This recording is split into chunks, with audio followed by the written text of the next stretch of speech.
In 1223, Genghis Khan's army invaded the territory of the Kievan Rus. They established the Khanate of the Golden Horde, awesome name, by the way, and most of Eastern Europe fell under Mongol control. It was under this oppressive regime that one principality rose to unite the people of Eastern Europe against Mongol rule. Ivan III joined the various princes together and they overthrew the Khanate. He then went on to triple the size of his territory, creating an empire. When Ivan married the niece of the last Byzantine emperor, he established his new territory as the successor state to the Roman Empire. His main city, Moscow, was nicknamed the Third Rome. Ivan the Great and his two successors, his son Vasily and his grandson Ivan, later Ivan the Terrible, expanded Russian territory and centralized power as an authoritarian ruler. Since then, Russia has been a land of conquest, corruption, and control.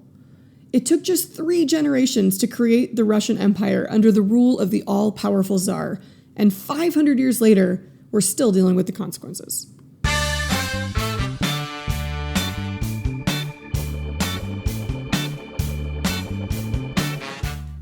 Tired of hearing about Russia all the time? I'm sorry, I can't help you there. I'm just gonna make it worse today. Send an email to Trump or Putin and just tell them to stop doing crazy things all the time. But if you're one of those people who vaguely knows that you're supposed to hate Russia and think Putin is bad, but you really aren't completely sure why, then I got you. Today we're looking at Russia since the end of the Cold War. Sorry, there's no Rocky references in this episode, but I will reference Putin shirtless no less than twice. You're welcome. Welcome to Season 2 of Anti-Social Studies. I'm calling this season Historical Context, and it's my opportunity to talk about whatever I feel like talking about. Thank you very much. I'll pick out a new topic each week and give you the backstory. Maybe you'll understand the world today. Maybe not, but at the very least, I hope you'll be able to pepper your cocktail party conversations with facts that trick people into thinking you know what you're talking about. That's the key, kids. Today's episode is called Russia, or What the Helsinki? This is Anti-Social Studies. I'm Emily Glankler. Settle in and let's get some historical context.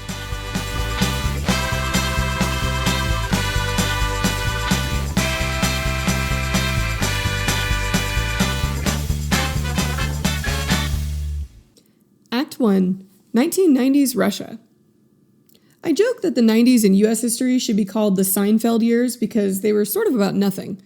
Well, in Russia, the 90s should be called the Daria years because things were bleak, y'all. When the Soviet Union collapsed in the early 1990s, the territory that had taken 500 years to build up dissolved into 15 countries. The largest country that was created is the Russian Federation. That's what we call Russia. But there are many Russian-speaking people living in the newly independent states, and a lot of people in Russia see that land as rightfully theirs. But when have nationalism and borders ever caused a problem in history, right? Russia came out of the collapse of the Soviet Union in a terrible economic situation. Price controls led to massive shortages of essential products, and major cities had to introduce rationing for the first time since World War II. The president of Russia at the time was a reformer named Boris Yeltsin. His idea was that the Russian economy needed shock therapy, rip off the Band-Aid, so to speak. He abruptly ended all price controls, he cut government spending, and he opened up foreign trade. All of this had the immediate effect of devastating the standard of living for most of the Russian population. The ensuing depression was at least on level, if not worse than, the Great Depression in the US and the terrible hyperinflation in Germany before Hitler rose to power. So, not good. The most important aspect for our purposes of this new economy was rapid privatization, or selling off state-owned businesses to the highest bidder. They quickly sold off 45,000 government-owned businesses, lucrative industries like energy, mining, and communication. What they ended up with was a new oligarchy, or rule by a small group of people, of insanely rich tycoons who owned the majority of Russian business. Let me be more specific here. Listen to these numbers. 46% of Russia's total GDP was controlled by companies that were owned by 8 men. 8 men owned half of Russia's wealth.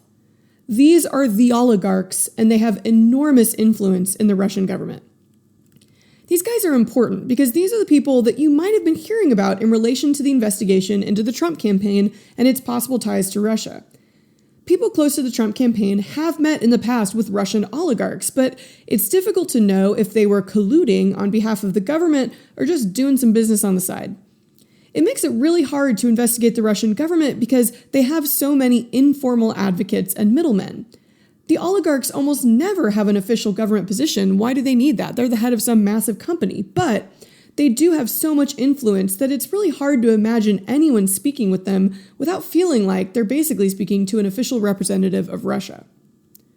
For example, 11 days before Trump's inauguration, his personal lawyer and human punching bag, Michael Cohen, met with a Russian oligarch at Trump Tower.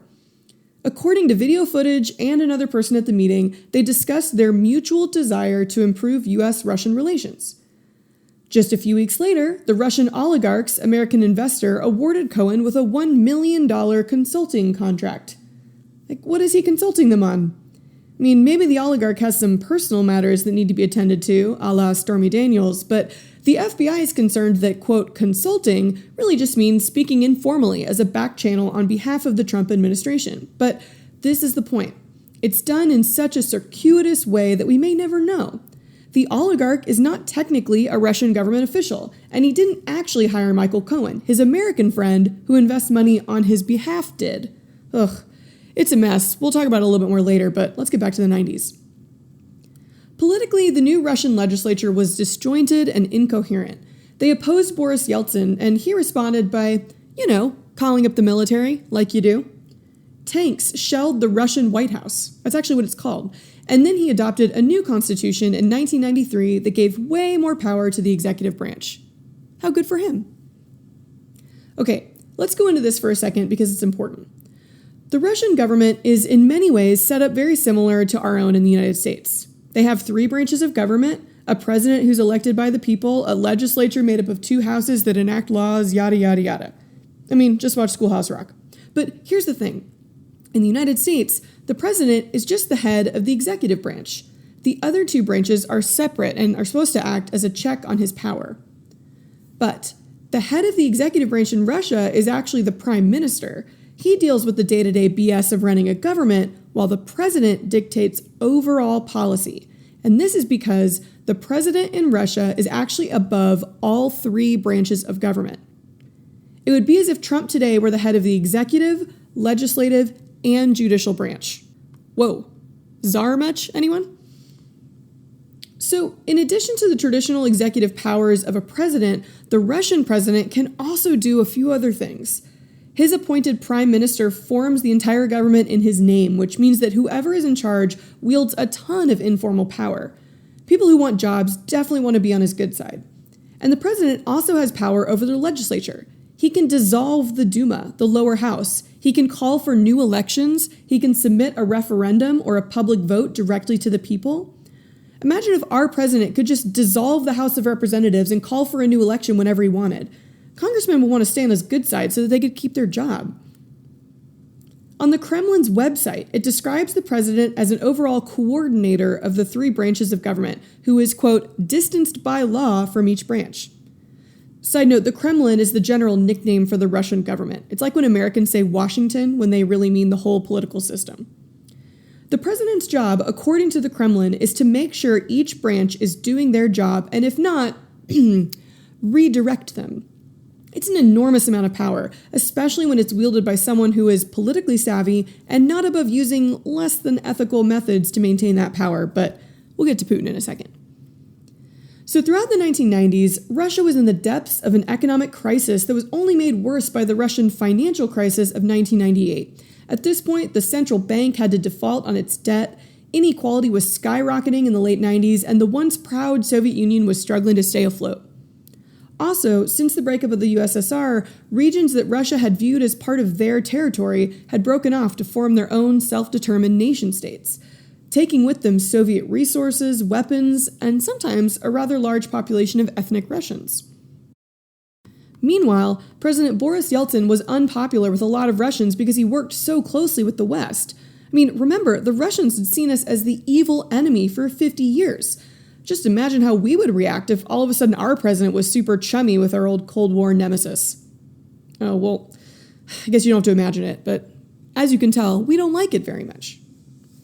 Also, it didn't help that their president, Yeltsin, seemed to have some difficulty staying sober. For example, on a 1995 visit to Washington, D.C., Yeltsin was found in the middle of the night out on Pennsylvania Avenue in his underwear, trying to get a cab to go get pizza. We've all been there, right? But we just weren't the president of Russia at the time, thank God. All of this is to say that when Boris Yeltsin announced he was resigning in 1999, his replacement would step into a position of enormous power in a country living through the wake of a massive military defeat and humiliation while experiencing an economic and national identity crisis. Sound familiar? 1930s Germany, anyone? Well, I'm sure it'll be fine.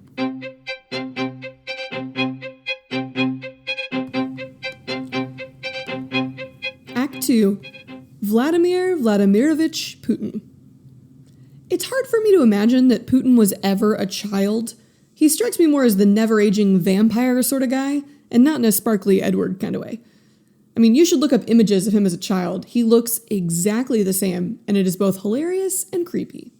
But Vladimir Putin was born in 1952 in Leningrad. It's now St. Petersburg. He had an incredibly difficult childhood, as many people growing up in the Soviet Union did. Both of his older brothers died before he was even born, one in infancy and the other of diphtheria during the siege of Leningrad during World War II. His mother was a factory worker, and his father was drafted to a submarine fleet in the Soviet Navy, during which he was severely wounded. His grandmother was killed by Germans occupying part of Eastern Europe in 1941, and two of his uncles disappeared at the war front, presumed dead but never found. It was bleak. Growing up in poverty, it was Putin's dream to be like the Russian spies he saw in the movies. Not American movies, where Russian spies are the scary bad guys. In Russian movies, where Russian spies are the scary good guys. He became a master at the sport of Sambo, and he's a black belt in judo. He learned to speak fluent German. After graduating from law school, he joined the KGB. He eventually served in East Germany in the 1980s, undercover as a translator. And I really want this part of his life to be more exciting, but he basically had a desk job. He collected newspaper clippings that probably just went into a pile somewhere back in the motherland. What is important about this time in his life is the type of power he witnessed growing up in the Soviet Union. There was no democracy and no constraints on the power of Soviet leaders. There was also a lot of corruption. To get ahead, you had to make connections and know people. Growing up so poor, he was highly motivated to pull himself into the upper echelons of Russian society and bring his friends, mostly from the KGB, with him. When the Soviet Union fell, there were still these traditions of corruption, absolute power, and rule by a few, but the ideology of communism that had held up these ideas into a structure were gone. How can you justify this now if you don't have some noble cause to pursue? In the 1990s, the ideology of communism was replaced by a mad race for power and money, and Putin won.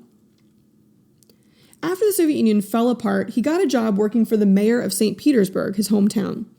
With his KGB connections, Putin served as the strongman who kept the city in check. He used his position as deputy mayor to rig the system in favor of his friends in business and criminal organizations. And this makes him really popular with the oligarchs who were going to support his unexpected rise to the presidency. By 1996, he was working for President Yeltsin. He was quiet, smart, and kept a low profile. As others around him opposed the president or tried to grab power in a more obvious way, Putin was always there waiting.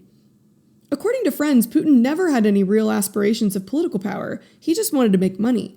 But after he was named prime minister under Yeltsin, he realized that maybe he could do both.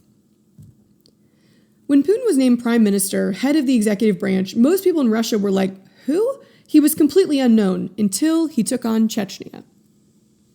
Chechnya was a territory that had informally seceded from Russia in the 90s. Side note, Chechnya has been resisting Russian conquest since 1785, so they're getting pretty fed up. In the 90s, they developed terrorist organizations and rebels that pushed into Russia and attacked the border. In 1999, deadly bombings killed 300 Russians, and Prime Minister Putin blamed Chechen separatists. He went on TV constantly to blame Chechnya and rally support for a military response.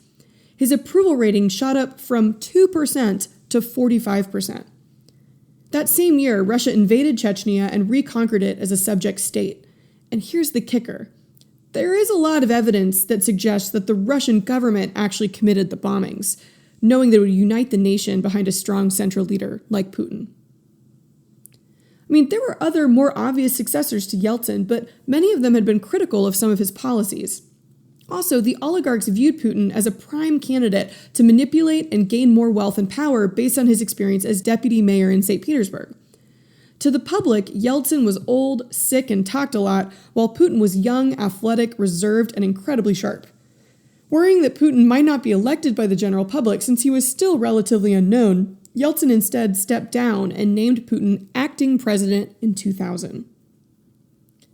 Note: the Russian constitution says that the president cannot serve more than 2 consecutive 4-year terms, but it doesn't limit how many non-consecutive terms someone can serve. So Putin was president of Russia from 2000 to 2008, 2 4-year terms. Then, since he couldn't run again, his guy Medvedev became president and named Putin prime minister. And I mean, he just kind of kept Putining all over Russia. He was still in charge in everything but name. And then, when Medvedev's 4-year term was up, he didn't run again, and Putin won the presidency by a suspiciously high margin in 2012. He just recently won re-election that will make him president until 2020, but regardless of title, Putin has ruled Russia since 2000.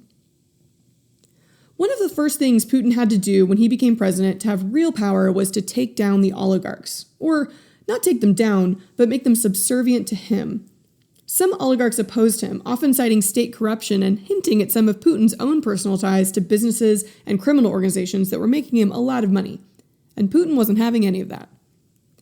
The best example of this is Mikhail Khodorkovsky. In the early 2000s, he was the head of the Yukos oil company and one of the richest men in the world. His company was well respected by Western business, and he had enormous influence and power in Russia. In 2003, early in Putin's presidency, he had a round-table discussion with Putin and the 8 oligarchs. Khodorkovsky made a presentation about how bad government corruption was in Russia. Now, he claims that he had no idea at the time that Putin himself was getting rich off the presidency, which seems unlikely, but either way, he struck a nerve. You should go watch this discussion on YouTube. They filmed it. Putin is really young in his presidency, and he seems weirdly meek around the oligarchs. When they bring up political corruption, he's visibly uncomfortable. He fidgets with his papers, stumbles on his words. He might as well be sweating and pulling at the collar of his suit. But don't worry, he recovered quickly. After that meeting, Khodorkovsky was arrested and sentenced to 14 years in prison. His company was taken, broken up, with some of it being sold to some of Putin's friends, and other parts kept for the government's profit. After this, the oligarchs realized that it was in their best interest that their vision and Putin's vision are aligned. They mostly kept quiet about state corruption, and Putin mostly kept out of their business dealings. Publicly, most Russians didn't know all of that backstory. All that they saw was a man with no political background rising to power unexpectedly and taking on corruption and large monopolies. Even though he was also corrupt and was making a ton of money below the table, from their perspective, Putin was their guy, tackling inequality head-on. This is just one of many similarities I found when I was studying Putin between him and Trump. They both have an extremely loyal base that sees them as an anti-politician who is draining the swamp and fighting for the little guy, even though almost all evidence points to the contrary. In terms of diplomacy, in the first years of his presidency, Putin also appeared to try to reconnect with Europe and the US. According to him, his 2 goals were to, quote, make Russia a strong state again, and I want to reconnect it with the West. Well, that's pretty clear. He spent the first few years of the presidency rebuilding the economy, partly by taking down some of the oligarchs and butting up to Western leaders like George W. Bush and Britain's Tony Blair. He wanted respect for himself and Russia on the global stage, and he seemed to be getting it. But that changed once he began addressing another goal of his, to reunite the Russian Empire. When the Soviet Union fell, Russia lost control of 2 million square miles of territory. In Putin's view, and the view of many Russians, this wasn't about self-determination and the rise of new nations. This was theft and the separation of many ethnic or linguistic Russians from their motherland. Putin refers to people living in many Eastern European countries today as, quote, co-patriots. It's like manifest destiny, Russian style. One of the reasons Putin wanted to regain control over those former satellite states was because he wanted to protect Russia against NATO. Remember, NATO's main goal for the last 50 years had been to contain the Soviet Union. They were the bad guys who had laid siege to Soviet ambitions. And Putin is now worried that they will gain influence with the newly independent states of Eastern Europe, and so he consistently intervenes in those countries' democratic process. Sometimes he just makes sure that one of his guys, someone will stay loyal, wins control, but other times he pulls out the military. The best example of this is in Georgia. No, the country, not the state. In 2003, a revolution in Georgia overthrew Putin's ally and put in charge a reformer that was friendly with the West. The new president refused to be a vassal state to Russia, and his government was supported by some of Russia's old enemies, namely the United States. President George W. Bush asserted Georgia's right to self-determination, which Putin saw as a stab in the back. Remember the context. Putin grew up during the Cold War when the U.S. was constantly supporting anti-Russian regimes, sometimes really bad guys, all around the world. Now it looked like they were doing the same thing in Eastern Europe, backed by Russia's adversary, NATO. If you remember all of the U.S. interventions around the world during the Cold War, it's not such a crazy thing that Putin didn't trust them at their word, that they said they were just supporting Georgia from afar. It was events like this that made Putin openly adversarial to the West. From his point of view, he had tried to play their game. He'd given press conferences and invited them to visit him in Russia, but the West was still up to their old Cold War tricks. In 2005, Putin turned his focus inward and began openly shunning the West. His new catchphrase became, quote, "Putin is Russia and Russia is Putin." It's like something straight out of 1984. For the last 15 years or so, Russia has invaded surrounding territories and supported really brutal regimes like Bashar al-Assad in Syria, flouting sanctions and other general disapproval from the West. And a lot of people in Russia love it. Meanwhile, while a lot of Americans were ignoring Russia entirely, the Cold War is over, right? It's all about China and North Korea now. Putin was flexing his muscle and developing an arsenal of weapons to bring Russia back onto the world stage. And it's only been in the last few years that most people in the West have begun to realize how much we should have been paying attention.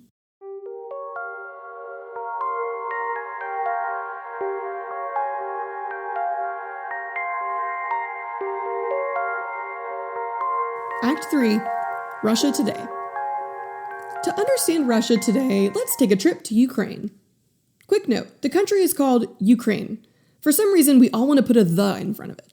Anyway, Ukraine is a large country in Eastern Europe bordering Russia. And there's an important peninsula attached to Ukraine called Crimea. It sort of dangles down from Ukraine between the Sea of Azov and the Black Sea, and it has been home to Russia's Black Sea naval fleet since the late 1700s. Russia fought a war against the Ottoman Empire for control of the peninsula, appropriately called the Crimean War. They lost, but only because Britain and France stepped in to help the Ottomans, fearful of Russia expanding in Eastern Europe. And turns out that was a pretty legitimate fear, because after the Ottoman Empire fell, thanks to World War I, the Soviet Union expanded into its former territories in Eastern Europe. Ukraine became a part of the Soviet Union in 1920 and wouldn't become independent until the fall of the communist bloc in 1991. During its time as a Soviet state, 10 million people starved to death in just 2 years. Stalin's agricultural policies were so terrible that the breadbasket of the Soviet Union, as Ukraine was called, couldn't feed its own people.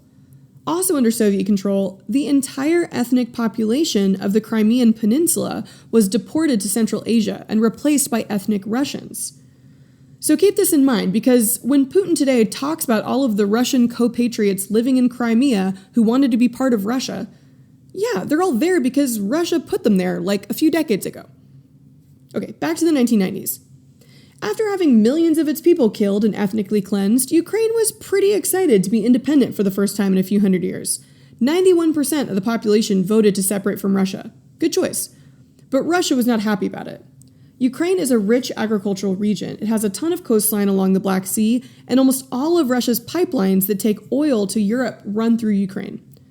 Also, this land was just seen by Russians as theirs. It's kind of like how Americans viewed Cuba before Castro's revolution. We knew it was technically independent, but we still wanted to treat it like the glamorous part of Florida, where we could listen to Frank Sinatra, sip mojitos, and gamble. We tried to assassinate Castro. We wanted Cuba back. Well, Putin wants Ukraine back, so what do you think's going to happen? Or he'll at least settle for the Crimean Peninsula. In 2004, the Orange Revolution in Ukraine kicked out Putin's guy, the president of independent Ukraine, who basically was a puppet for Putin.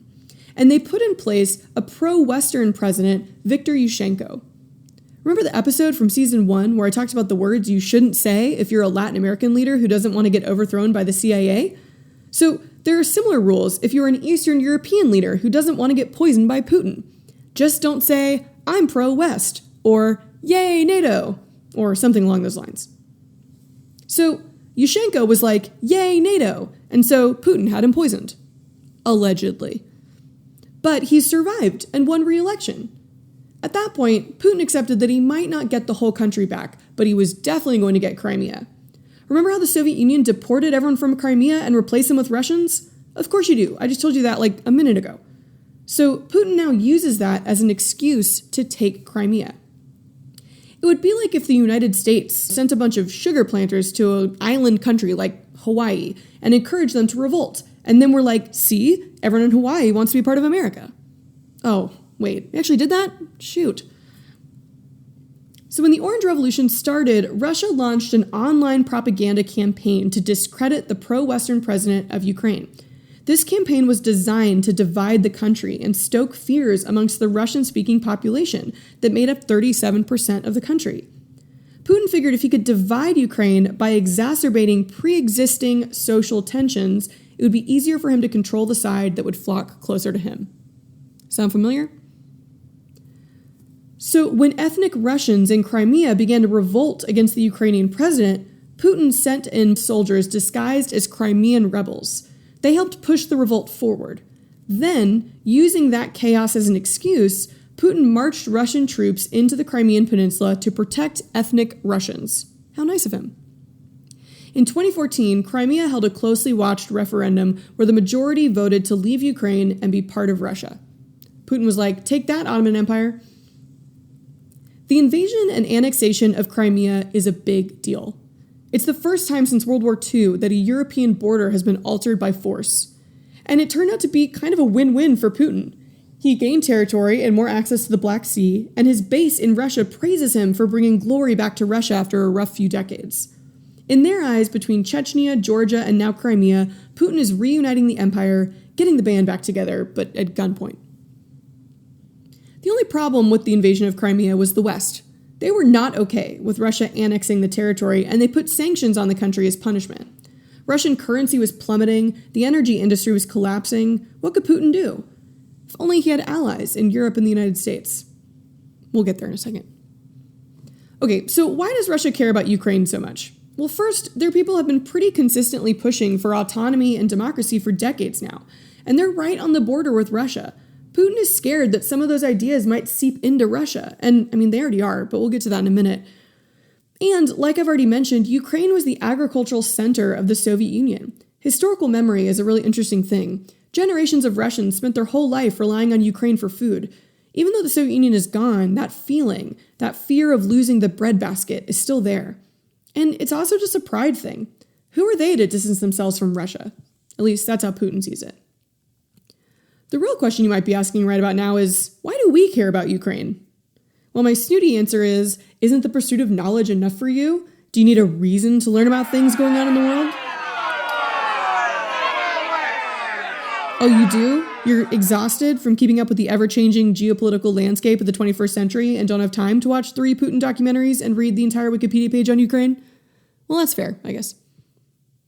The real reason why you should learn about what happened in Ukraine is because it's happening to us right now.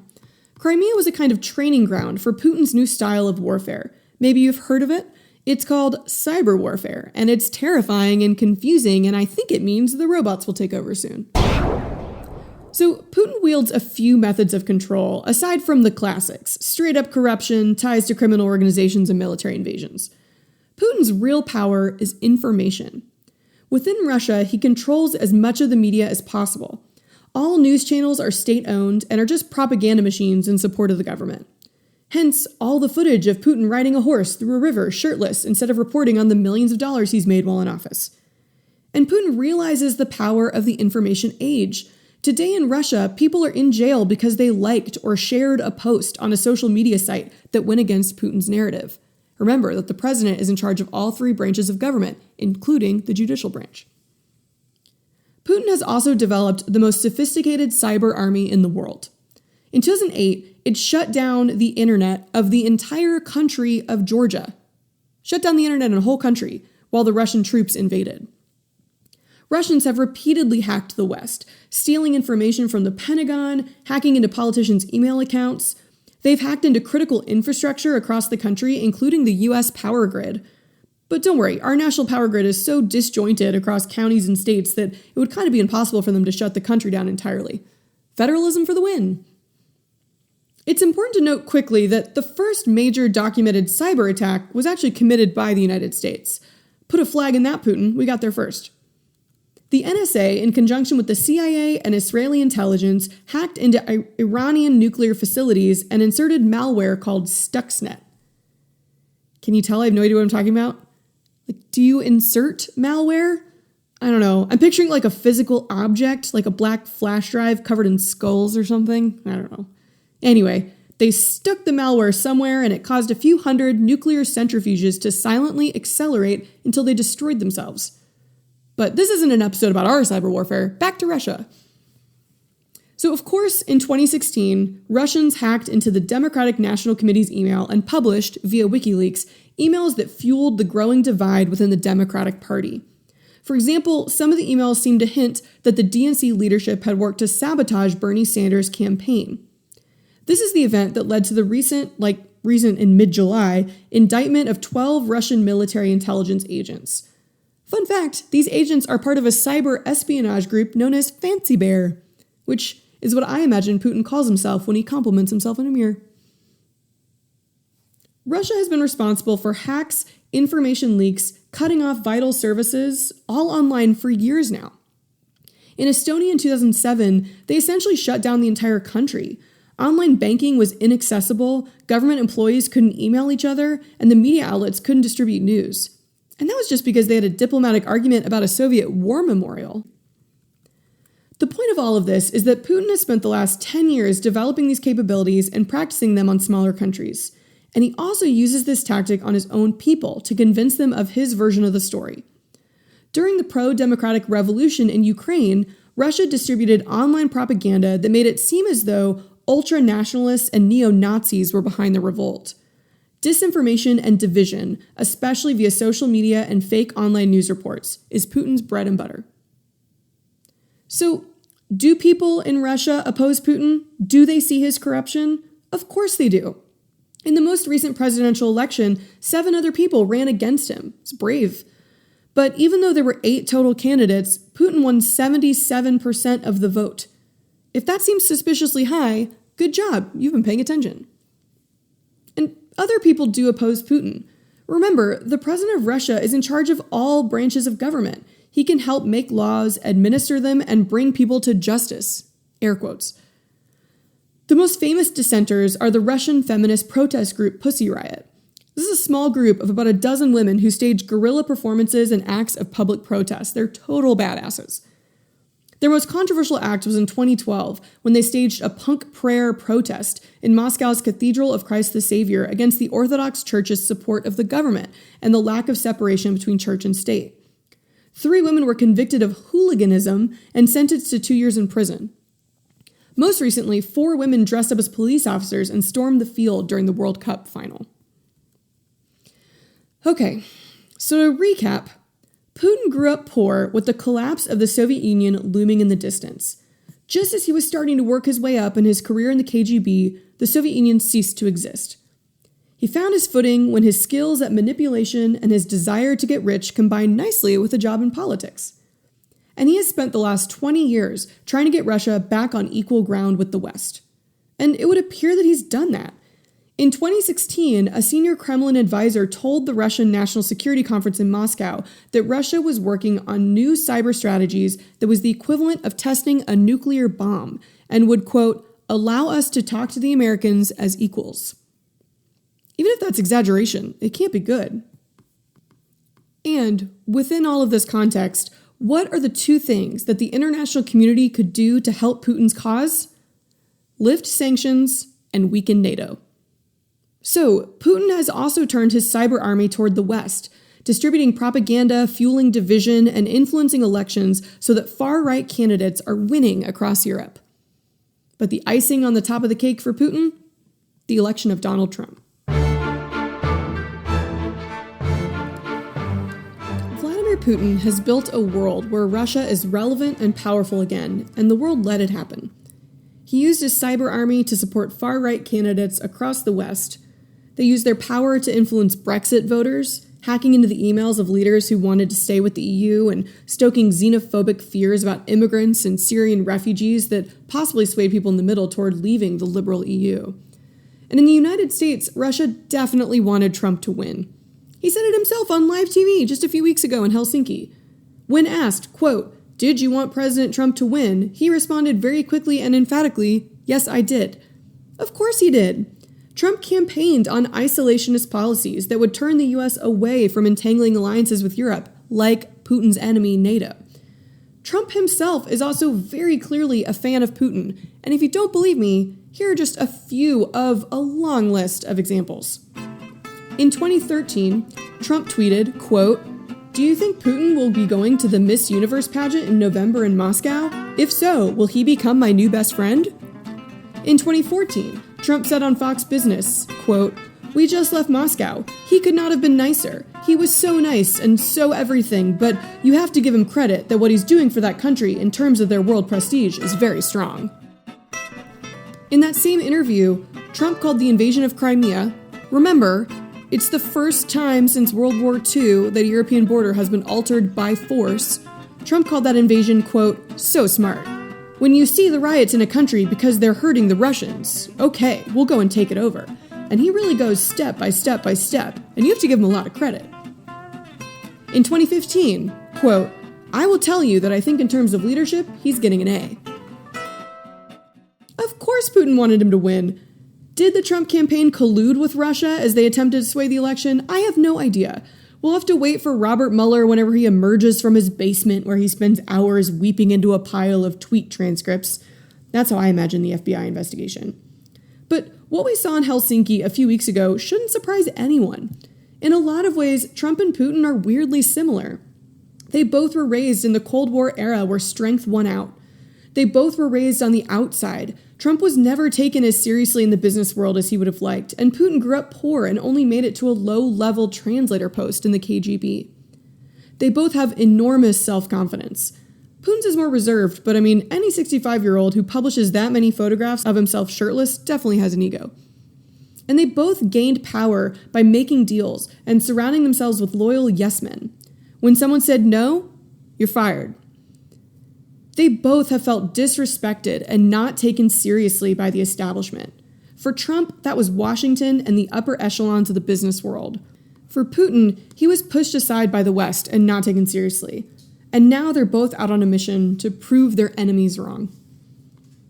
Okay, this is just my humble opinion. I'm not an expert. I'm not a psychoanalyst, so feel free to skip this part. But I think that the best way to understand Trump's relationship with Putin is also the simplest explanation. He likes him. Trump admires Putin. Putin has made it. He's commanded respect and is viewed by the world as strong and a person to be taken seriously. When Putin has been accused of violence, like the invasion of Crimea or assassinating opponents and journalists, Trump's response is consistently to praise his strong leadership style. For years, Trump has commented about how great Putin is, how he wants to be his friend, and how Putin would probably think Trump was a genius. It's so simple. Trump likes Putin. He's the cool kid, and Trump wants to be his friend. On a slightly more complex note, maybe Trump sees Putin as the ultimate challenge to showcase his art of the deal. In various comments over the years, Trump has stated that the problem between the US and Russia was just that Putin hated Barack Obama, and so nothing could ever get done. Before he was president, Trump promised that Putin would like him, and Trump could work with him. At the same time that he was praising Putin's skills and manipulation and saying that he was, quote, outsmarting the United States, he was also bragging that Trump could negotiate with Putin. He wouldn't be outsmarted. Oh, God, I wish I could have been a fly on that wall in the room in Helsinki. We may never know exactly what the relationship between Trump and Putin is, but it's okay. It's not like the fate of our planet hangs in the balance or anything. So, should we be afraid of a war with Russia? No. But should we be alert about Russia expanding its power and influence across Eastern Europe and Central Asia? Yes. It's like 1930s all over again. We have a known dictator who willfully abuses human rights in his own country. He has invaded and taken territory by arguing that he's just reuniting his Russian ethnic group. I know it's normally extreme, and I know historians love to do this, to compare anyone to Hitler, but come on. And the meddling in the 2016 election is not going away. A quick note, I take issue with the term meddling. It makes it sound trivial. It's not. Did they hack into voting machines and change votes? No. At least as far as all the evidence we have right now tells us. But they did exploit our society's divisions to help make the 2016 campaign one of the most brutal, polarizing, and exhausting in our history. That doesn't mean Americans aren't also to blame for how 2016 went, but it didn't help that there were hackers halfway around the world pushing false stories that just made each side angrier, and it's made it harder for us to come together in the aftermath. So the best thing you can do to fight Putin? Don't play his game. Don't fall into your own online echo chamber. That comment section is not going to change anyone's mind, especially since half those people are really probably just bots using an algorithm to say the most offensive thing possible. Instead, talk to other real people. Seek out different perspectives. Assert your freedom of speech, something people in Russia can't do, and do your research. If something you see online seems fake or too good to be true, it probably is. If you don't have time to do your research, just keep listening to my podcasts, where I will do the Wikipediaing for you. I promise. To be continued.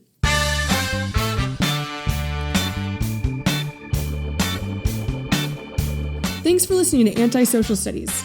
Don't forget that if you like what I'm doing, please subscribe to my podcast so you'll know when the next episodes are up. And if you really like what I'm doing, then go to iTunes or wherever you get your podcasts and give me a review. Thanks.